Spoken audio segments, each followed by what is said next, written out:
Okay, so I'm here. I'm doing the hamstring leg press. I'm actually doing a superset hamstring leg press, superset it with the regular leg press, but I'm doing it on this machine here. Usually, usually when I do hamstring leg presses, this type of either laying flat or the totally vertical, where you're straight up and down, are the best leg presses to hit your hamstrings with the leg press.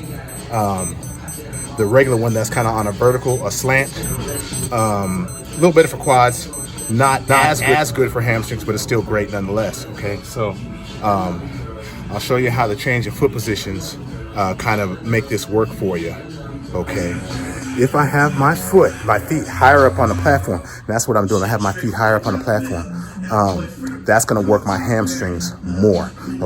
Okay, because you're going to see I'm going to have more bending at the hip, but less bending at the knee at the same level of depth.